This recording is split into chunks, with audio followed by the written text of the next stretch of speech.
Hi friends, what's up? Finally back here with Elsie and Wally to give you a little update on the project reset.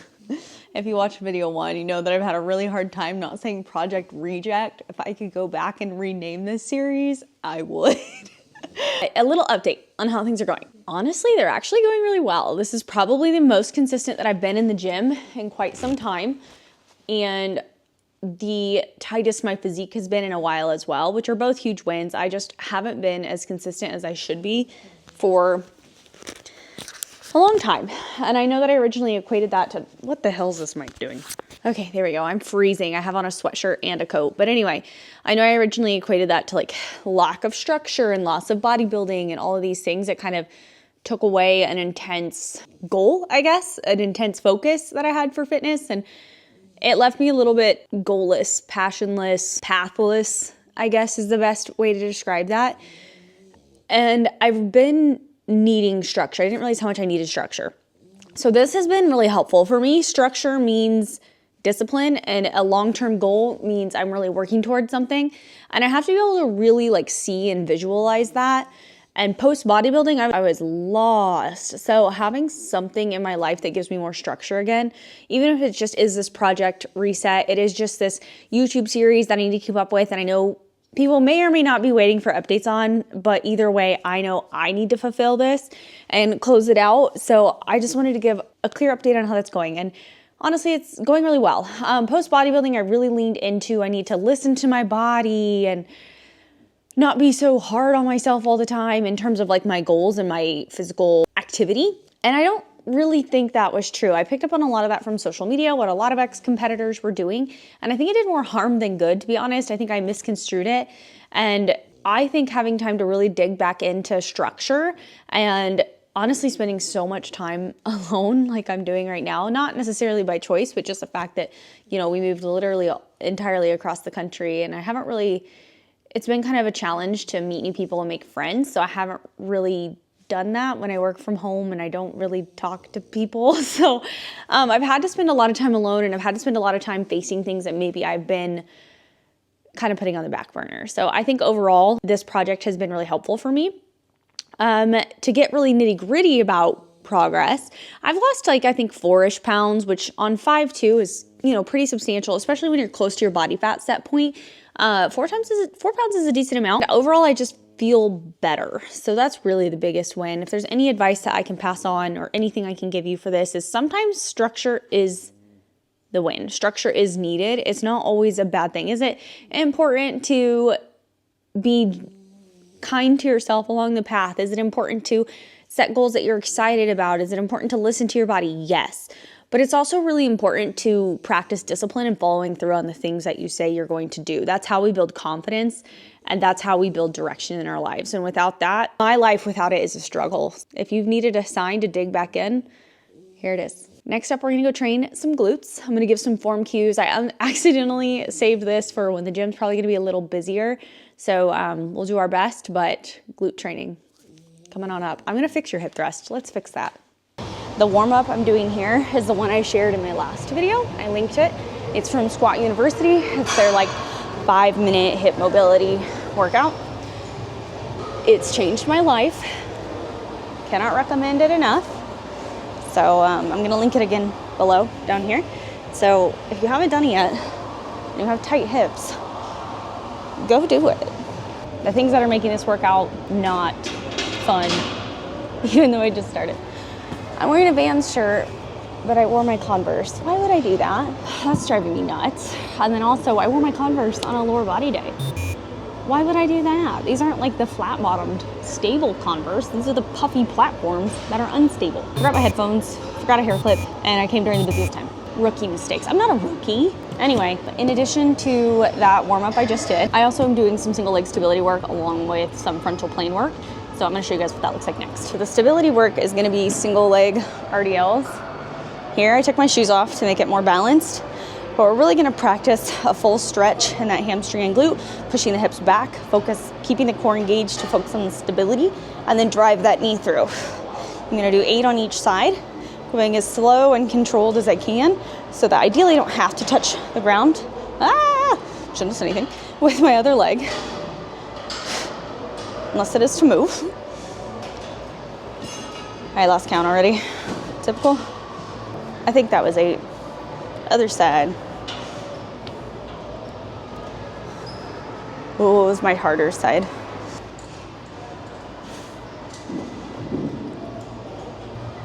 Anytime you're unbalanced, get your core back in it. Okay, the second part of this little warm-up piece, mobility piece, is working in the frontal plane. So typically, especially if you train like a bodybuilder, you train primarily in the sagittal plane, forward and backward, bicep curls, lunges, squats. We're gonna do some lateral work to help train that frontal plane side to side so that we are moving in more planes of motion. Looking like Cousin Ed over here. This is gonna be a chaotic workout because I'm not gonna be able to get on anything that I wanna get on in the sequence that I wanna get on it at. So I'm just gonna show you some of my favorite stuff based on what's open at the gym for a glute/leg day. I really love this squat press, way more than I love a leg press. They're both good, but I like the squat press. So in order to target the glutes more, we're gonna walk those feet up nice and high. I'm still gonna use my regular squat stance. I'm gonna focus on pushing my knees all the way to the chest. Whew, dang, as deep as we can get. And I'm gonna try to imagine squeezing from the glutes first, but of course your quads, adductors, hammies, all that stuff's gonna kick in too. What we don't wanna do here is push through just the toes, so we don't want your heels coming up off the platform. And big inhale, exhale, drive through the entire foot, all 3 corners. So big toe, little toe, heel.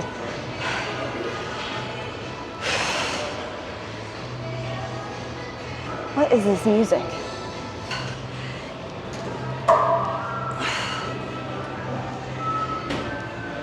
Scavenge the old hair tie out of my bag. I'm gonna do curtsy lunges next. I'm trying to include some kind of lunge variation in all of my workouts right now because lunges are what seem to really upset my adductors. So I'm trying to include some kind of variation as I get stronger and heal whatever hip issue I've got going on so that I can continue to work on strengthening in that movement and not just straight up avoiding it. So the way this works for me is typically I can feel it when it's not going well, and I know that's as many reps as I've got in the tank for that movement. I'm just gonna do body weight. The biggest thing I see with curtsy lunges is people think a curtsy lunge is like it's a step to the side. It is, but it's also more so a step back. If we just step to the side, our knees become really tangled up. We don't have enough space to move, and our knees point in wacky directions. So we mostly want to step back with a slight step to the side. So it's gonna look like a big step back, little bit of a step to the side. I'm gonna do these all on one side and then switch. At the top of each movement, I'm thinking from here, I want to squeeze my glute, drive, tuck under to get that full hip extension, and back down we go. So I advertised that I was gonna fix your hip thrust, and I meant it. So awkwardly quiet in this part of the gym. I'm not gonna show you the actual machine because it squeaks like crazy, which makes this quiet room even more awkward. But I'm just gonna show you with body weight for what most people do wrong with their hip thrust and how you can very easily fix it. The most common complaint I get from people I talk to, clients, etc., is that they feel hip thrust in their quads or in their back, yes, not their butt, their back. You want to feel it in your butt, that's ideal. Number one reason you're probably feeling it in your back is you're not activating your core enough and you're not squeezing your glutes, you're just trying to get your hips up as high as you can. So we want full hip extension in a hip thrust, and that means full glute squeeze. That doesn't mean arch your lower back. So let me show you what that looks like. We're trying to get our hips up as high as we can, get our lower back arched, and it's not exactly what we're looking for. Instead, what we're gonna do is I want you to think about gauging your core by tucking your ribs and tucking your tailbone at the top. It's gonna look like this. My hips are fully extended, my glutes are fully squeezed, and I don't have any tension up here in the low back. Lock it all in.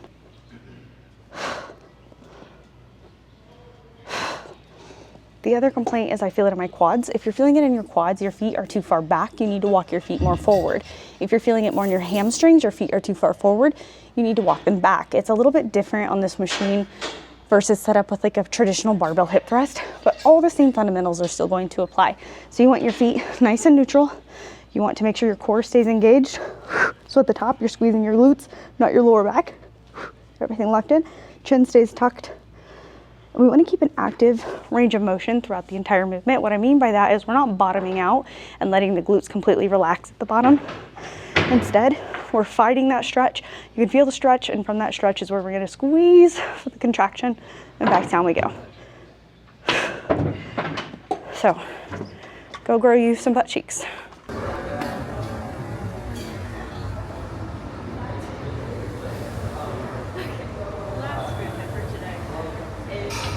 Last movement for the day is a hyperextension. I wanted to use the 45, but it was being used, so I went for the GHD. The most important thing on this is I like a big bend in the knee and then just a dead hang to stretch to start, to be honest. It feels amazing. And then from there, we're going to make sure we're activating the glutes. So to do that, you're going to let your spine curve forward into flexion, and you're going to keep your chin tucked and your shoulders rounded forward, which it's rare to get that cue, but that's what we're going to focus on to make sure that it's the glutes that are pulling and doing the work, and we're not utilizing the spinal erectors or the back.